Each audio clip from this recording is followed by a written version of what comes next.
I were to say self-made people, instantly the brain conjures images of Bill Gates, Steve Jobs, and Elon Musk. We think of the hard work they put in, the dedication, and their intelligence. Malcolm Gladwell argues in his novel Outliers, there is no such thing as a self-made man. He thinks what makes a person successful is the opportunities they come across and their luck.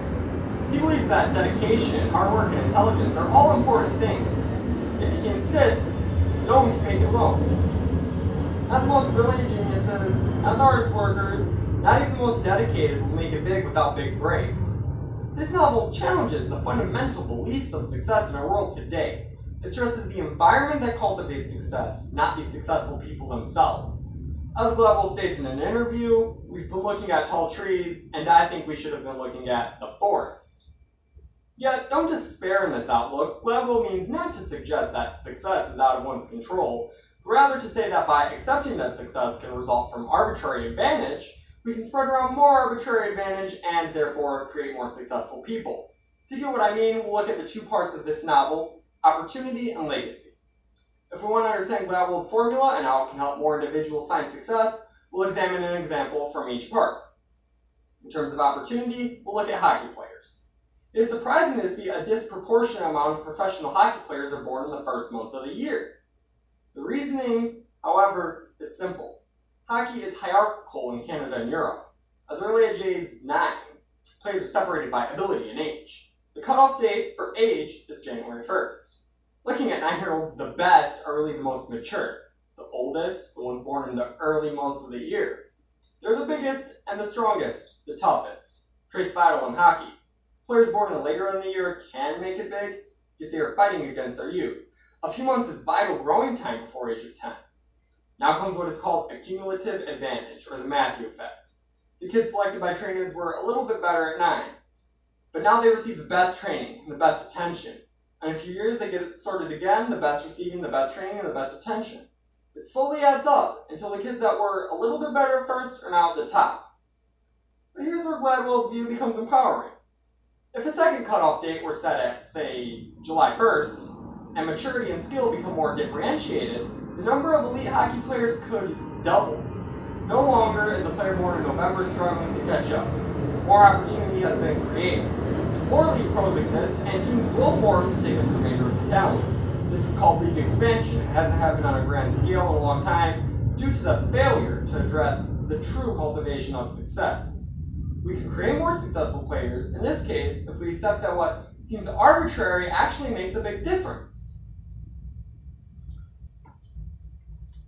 The second part of the novel focuses on legacy. Particularly, it zooms in on culture. Gladwell notes that many people get squeamish in making cultural generalizations because we like to think that we are more than where we came from. But our cultural legacy matters, as Gladwell explains. He states, cultural legacies are powerful forces. They have deep roots and long lives. They persist, generation after generation, virtually intact, even as the economic and social demographic conditions that spawn them have vanished, and they play such a role in directing attitudes and behavior that we cannot make sense of our world without them.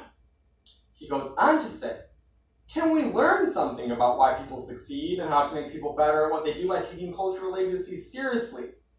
I think we can. And I agree. A chapter in the novel is devoted to explaining why Asians are good at math. Automatically, we get squeamish at this notion. In our society, it is dirty to stereotype like that, even if the stereotype is positive. But Gladwell shows how deep culture of Asian rice paddy agriculture is present in the descendants of the rice farmers hundreds of years down the line. Rice paddy agriculture shows a clear correlation between work and reward. Asians are so good at math because they come from a culture of persistence. Persistence is key to mastering mathematics, as top teachers will say. The Asian cultural legacy of hard work lingers still today. The school in the Bronx has brought a piece of the rice paddy mindset to its school, and the success of its students in mathematics is now unparalleled. If we accept that our cultures can greatly affect us, we can share the positives our deep culture has derived to create more successful people. This is just a snapshot of the genius present in Gladwell's novel. Whether by spreading seemingly arbitrary advantage or via sharing our cultural legacies, he brings a formula for increasing the number of successful people in society. Many great points are explored, so pick up the novel to find out what Culture had to do with keeping people alive longer in a Pennsylvania town. What Bill Gates and the Beatles share in common? What is so magical about $10,000? Why you've never heard of the world's smartest man?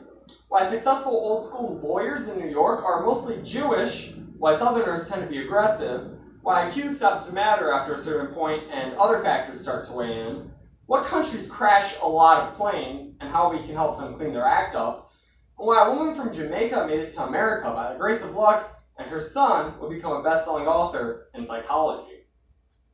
It's a compelling read, and my experience with it has been fantastic.